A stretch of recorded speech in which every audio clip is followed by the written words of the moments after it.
Hi all, welcome to our new video. It's a mutual fund NISM VA distributor exam mock test. This is a part 1. Today we will talk about the NISM series mutual fund distributor exam mock test. This will mostly help to all students who are giving the exam for the NISM series VA mutual fund distributor. This is currently part 1 of the video and we have more series of mock test part in upcoming videos. So let's start the video with our first question. So the first question is, as per SEBI regulation, a mutual fund scheme should have at least blank investor. And the option is, and the option are 10, 15, 20, 25. So the correct option is 20. As per the SEBI, a mutual fund scheme shall have a minimum 20 investor and no single investor shall account for more than 20% of the corpus of the scheme. Let's move to the next question. The asset management companies have to disclose the total expense ratios TER of the various schemes on their website on a dash basis. So the option are daily, weekly, monthly, annual.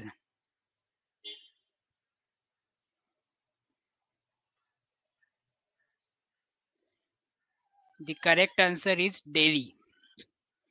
The SEBI has mandated that the AMC should prominently disclose on a daily basis the total expense ratio of all the scheme on their website.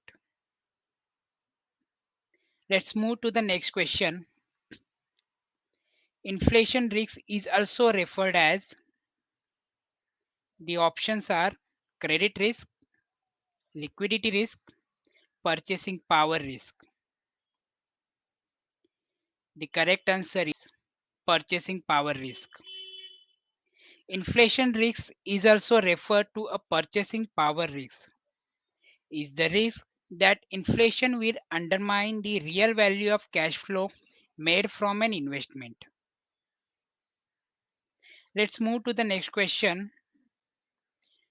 Which of these is a physical assets? And the options are gold futures, real estate fund, real estate, and mortgage backed securities. The correct answer is real estate. Real estate means a physical property in the form of land and building. Let's move to the next question. Mutual fund units issued against purchase transactions would be subject to levy of stamp duty at of the amount invested. So the options are 0.5%, 0.05%, 0.005%, and 0.01%. The correct answer is 0.005%. With effect from 1st July 2020, mutual fund unit issued against all the purchase transactions would be subject to levy of stamp duty at 0.005% on the amount invested. Let's move to the next question. Financial goals have to be defined in terms of, and the options are time horizon and external funds require, cost and economic policies, aspiration and desires, and the last one is time horizon and money needed. The correct answer is time horizon and money needed. The first steps in goal setting is to identify the events in life which will require the funding. After that, we need to assign a timeline as well as amount of funding required for that events. Let's move to the next question. When the asset allocation is maintained as a constant ratio by regular rebalancing of portfolio, it is known as dynamic asset allocation, flexible asset allocation, fixed asset allocation, and variable asset allocation. The correct answer is fixed asset allocation.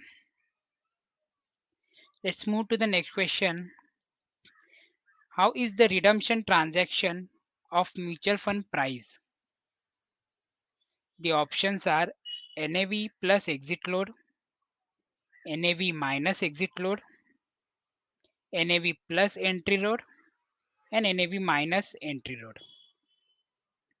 The correct answer is NAV minus exit load. The difference between the NAV and the repurchase means redemption price is called exit load. Let's move to the next question. Identify the truth statement with respect to the tracking error. A. Tracking error is calculated as the standard deviation of the excess return generated by the fund.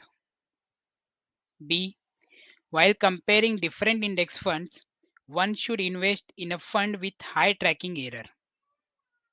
The options are only A is true, only B is true. The third option is both A and B are true. The correct option is only A is true. While investing in an index fund, one should invest in a fund with the lowest tracking error. Let's move to the last question. Which of these funds has the highest risk? And the options are gilt funds, index funds, money market funds, and sector funds. The correct option is sector funds. Sector funds are very risky because of the concentration in one sector. If the sector underperforms, then the scheme's return is likely to be poor.